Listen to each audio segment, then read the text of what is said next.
దేవుడు మనకిచ్చిన చెవులను దేవుని మహిమ కొరకు ఏ విధంగా వాడాలి, మనం ఏం వినాలి, ఏం వినకూడదు. ఒకసారి మనము సామెతలు 4వ అధ్యాయం 20వ వచనంలో చూసినప్పుడు, నా కుమారుడా నా మాటలను ఆలకింపుము, నా వాక్యములకు నీ చెవియొగ్గుము. కాబట్టి దేవుడు ఇక్కడ స్పష్టంగా కోరుకుంటున్నాడు, ఆయన వాక్యమును మనం వినాలని, ఆయన మాటలకు మనం చెవియొగ్గాలని. కాబట్టి మన దేవుడిచ్చిన ఈ అవయము చెవులు, వీటిని మనం దేనికి ఉపయోగించాలంటే ఆయన వాక్యమును బహుగా వినడానికి మనం ఉపయోగించాలి. ఎందుకు? వాక్యం వల్ల మన ఉపయోగములు ఏంటి? మనం ఒకసారి చూసుకున్నప్పుడు రోమా 10వ అధ్యాయం 17వ వచనంలో, కాగా వినుట వలన విశ్వాసము కలుగును, వినుట క్రీస్తును గూర్చిన మాట వలన కలుగును. కాబట్టి క్రీస్తు యొక్క మాటలను వినుట వలన మనకు విశ్వాసం కలుగుతుంది దేవుడి మీద. విశ్వాసం ఎప్పుడైతే కలుగుతుందో రక్షణ, పశ్చాత్తాపము, పాప ప్రాయశ్చిత్తము అన్నీ వస్తాయి. మనము రక్షణ కూడా పొందగలము. కనుక విశ్వాసం అనేది మనకు చాలా అవసరము. దేవుని యొక్క కృప వరమే విశ్వాసము. కనుక ఈ విశ్వాసం అనేది మనం పొందుకోవాలంటే దేవుని వాక్యము మనం పదే పదే వినాలి. వినుట వలన విశ్వాసం కలుగును. మరి వాక్యం ఎంత గొప్పది, ఎంత శక్తివంతమైందంటే, హెబ్రీయులకు రాసిన పత్రిక 4వ అధ్యాయం 12వ వచనములో, ఎందుకనగా దేవుని వాక్యం సజీవమై బలము గలదై రెండంచెలు గల ఎటువంటి ఖడ్గము కంటెను వాడిగా ఉండి ప్రాణాత్మలను, కీళ్లను, మూలుగును విభజించినంత మట్టుకు దూరుచు హృదయం యొక్క తలంపులను, ఆలోచనలను శోధించుచున్నది. కనుక వాక్యం మనం వినుట వలన ఎన్నో ఉపయోగాలు ఉన్నాయన్నమాట. మన ప్రాణాత్మ దేహములు, హృదయ తలంపులు, ఎముకలు, మూలుగులు, కీళ్ళు, మనలోని ప్రతి అవయము కూడా నిజంగా దేవుని స్మరించుకుంటూ పరిశుద్ధంగా, పవిత్రంగా మన అవయవాలు మనం వాడుకోవడానికి వాక్యం అనేది ఎంతో ఉపయోగపడుతుంది. మరి అన్నిటినీ పరిశుద్ధపరుస్తుంది, మన రక్షణ మార్గంలో నడిపిస్తుంది. కనుక కీర్తనలు 119వ అధ్యాయం 97-98 వచనంలో, నీ ధర్మశాస్త్రం నాకెంతో ప్రియముగా ఉన్నది, దినమెల్లా నేను ధ్యానించుచున్నాను. నీ ఆజ్ఞలు నిత్యము నాకు తోడుగా ఉన్నవి, నా శత్రువులు మించిన జ్ఞానం అవి నాకు కలుగు చేయుచున్నవి.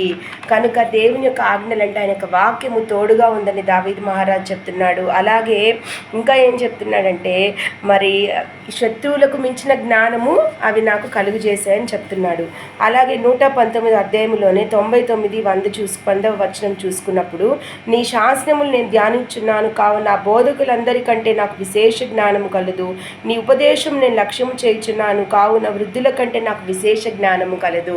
కనుక ఈ వాక్యమును పదే పదే వినుట ద్వారా, చదువుట ద్వారా మనకు విశేషమైన జ్ఞానం అనేది మనకి లభిస్తుందని లేఖనాలు స్పష్టంగా తెలియజేస్తున్నాయి.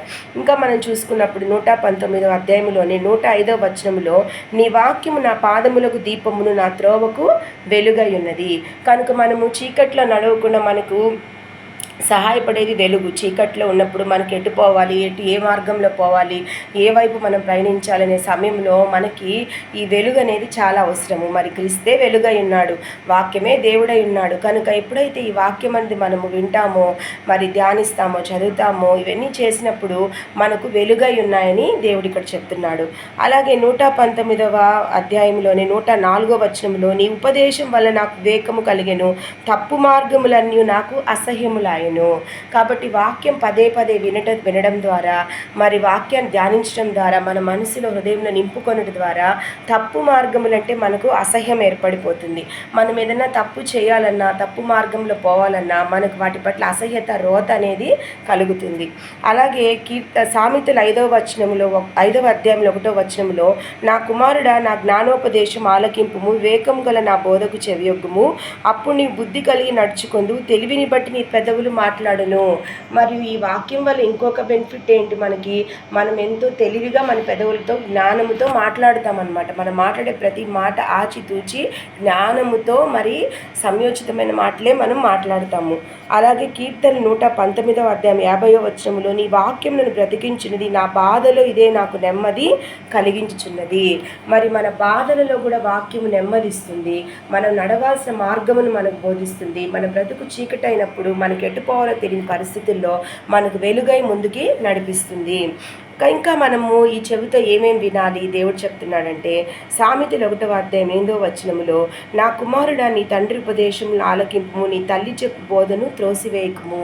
కాబట్టి తల్లిదండ్రులని దేవుడు ఎంతో ప్రాధాన్యత ఈ వాక్యములో, లేఖనములో ఆయన ఇచ్చున్నాడు. ఆయన కూడా ఈ లోకంలో మరి మానవుడిగా ఇక్కడ సంచరించినప్పుడు 100% మ్యాన్, 100% గాడ్గా ఉన్నప్పుడు యేసయ్య తల్లిదండ్రులను ఎంతో గౌరవించాడు. తల్లిదండ్రుల ఉపదేశాలను ఆయన తీసుకున్నాడు.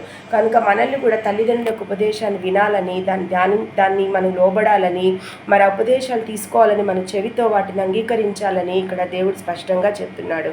అలాగే ఇంకా మనం ఏవి వినకూడదు. సామెతలు 16:22 మూర్ఖుడు కలహం పుట్టించును, కొండగాడు మిత్రభేదము చేయును.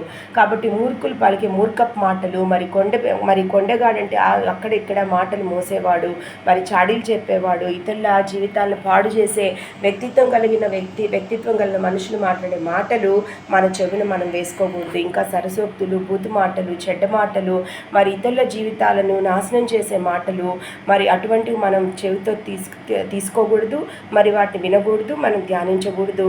మరి దేవునికి విరుద్ధమైన ఏది కూడా శారీరానుసారంగా ఏదైతే పాపపు క్రియలకు సంబంధించిన దేన్ని కూడా మనం ఈ చెవితో వినడానికి మన చెవిని ఉపయోగించకూడదు.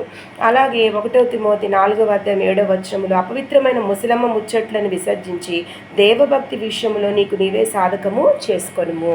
కాబట్టి ముసలమ్మ ముచ్చట్లు, అనవసరమైన మాటలు, దేనికి పనికిరాని మాటలు, ఇతరుల జీవితాలను నాశనం చేసే మాటలు మనం మాట్లాడటము, మరి ఇతరులు చెప్తుంటే వాటిని విని గ్రహించుకొని అవి మన మైండ్లో నింపుకొని మనం వేరుగా మారిపోవడాలు, ఇవన్నీ లేకుండా దైవభక్తితో దేవుని యొక్క వాక్యం వింటూ, మరి మన చెవితో వాక్యాన్ని రిసీవ్ చేసుకుంటూ, మరి వాక్యం మన హృదయంలో, తలంపులో, మన ధ్యానాల్లో నింపుకొని ముందుకు సాగిపోవాలని దేవుడు మరి ఇక్కడ సెలవిస్తున్నాడు. వాక్యం ద్వారా చెవిని ఈ విధంగా వాడాలని కూడా మరి దేవుడు చెప్తున్నాడు. ఇంకా మనం దేవుని యొక్క మంచి పాటలు, భక్తి గీతములు, మరి ఆయన వాక్యంతో పాటు స్తుతులు, ఇవన్నీ మన చెవులు దేవునికి సంబంధించిన వింటూ ఎప్పుడైతే ఉంటామో మన హృదయం కూడా నెమ్మదిగా, సమాధానంగా, సంతోషంగా, నెమ్మదిగా ఉంటుందని కూడా మనం ఈ లేఖనాల ద్వారా అర్థం చేసుకోగలము.